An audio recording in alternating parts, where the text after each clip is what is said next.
brilliant start by Australian Jason O'Halloran, number 122 on the red, white and blue Honda Fireblade. Heads off the dominant figure of Danny Buchan, who had been fastest man in practice. However, it didn't last that long because Buchan got alongside on the first lap despite the dropped leg of Jason O'Halloran trying to put him off, and Buchan took advantage from Park Curve.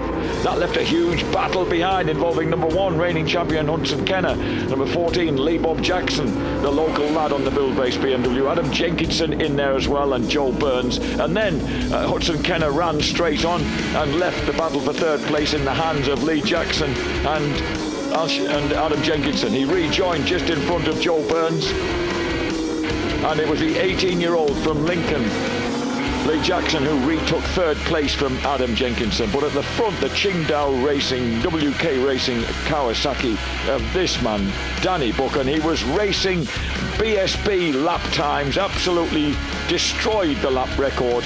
A completely effortless, seemingly effortless performance for the 6'3" Buchan. And then a massive off for local man Ivan Linton at Charlie's, together with a crash for Tom Tunstall at the top of the mountain.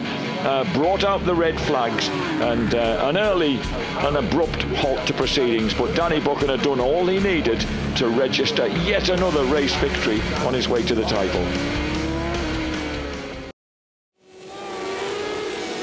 In rather drizzly conditions here at Cadwell Park, the Superstock 600cc Chargers take off for their shortened race, with Kyle Ryde grabbing the initial advantage off pole position, but the rest of them queuing up. His teammate Joel Francis makes an early plug through into second place behind former championship leader Andy Reid, but he runs wide going through Charlie's, and that gives Speedy Reedy the chance to retaliate. Reid comes through into second place and then starts an early drive past Kyle Ryde, and in fact Ryde drops 2 places on the brakes at the end of the park straight out into the countryside, with his teammate also arrowing past. Kyle then comes under further pressure from Joel Collier. Collier moves through. Andy Reid leads the way. Joel Francis in second place. But Mason Law had decided to start on dry tyres, and he begins to reap the benefit mid-race and is able to produce these passing manoeuvres on the drop to Mansfield, finally taking the lead from Andy Reid's FFX Yamaha. And the trick motor Kawasaki looks like a possible race win in the back until that horrible high side flicks him off at the foot of the mountain, and a winded Mason Law is out. Andy Reid back on top of the box. Joel Collier maintains his championship challenge in second place. Nick Anderson steals second place from Joel Francis on the last lap. But a brilliant ride by the boy from Belfast. Off the line, the Ducati TriOptions Cup, race 2 of the weekend. Lightning fast start for Leon Morris, yesterday's race winner by a couple of tenths of a second from the man he beat and the man who's challenging him in the championship, Dennis Hawkes. Teammates, of course, on the blue and white Ducatis ahead of the reigning champion. Carl Stevens goes out grass tracking initially, which doesn't give his race the brightest of start, having finally scored his first points yesterday. Up the mountain in tricky conditions, of course, drizzly rain. It wasn't the most comfortable of conditions out there. All 3 riders feeling their way round. Eventually, Dennis pulls a move that he'd been practicing for some time on the previous 2 or 3 laps.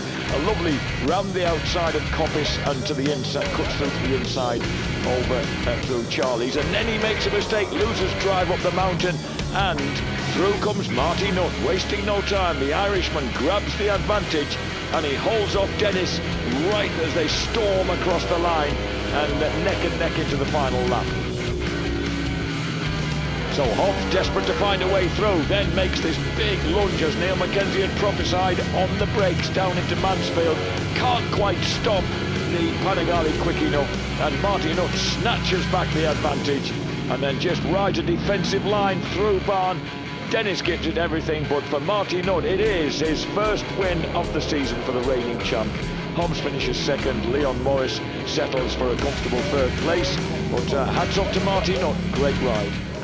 The second of the R&G Triple Challenge for the triumphs of this weekend at Cadwell Park. Brilliant start by Sam Thompson, number 50, launches his way through from second row of the grid. to grab the advantage from Freddie Pett. But at the end of the first lap, a spectacular fall for Alexander Lund as he comes charging out of barn, clobbers the bales. The safety car comes out, they clear the mess up, and back at the front, Sam Thompson retakes the lead from Freddie Pett, but runs wide at Park Corner, and Pett takes a lead from that point on that he will not relinquish. Over the mountain top, and Scott Pitchers makes a move and sets a sequence of fastest laps which drag him into contention with Freddie Pett. Third for Sam Thompson, and then the battle between Sam Cox and Phil Atkinson behind them. And then this moment when the second place Scott Pitchers motored straight on, apparently no way of stopping at Park Corner, and that puts him out of the race. And on the last lap, it's a battle for second place. Sam Thompson runs wide, Phil Atkinson grabs the advantage from him. Freddie Pett, meantime, taking his second comfortable race win of the weekend. Second place goes to Atkinson, third to Thompson, fourth to number 31, Sam Cox. Freddie Pett does the double at Cadwell Park, increases his championship lead.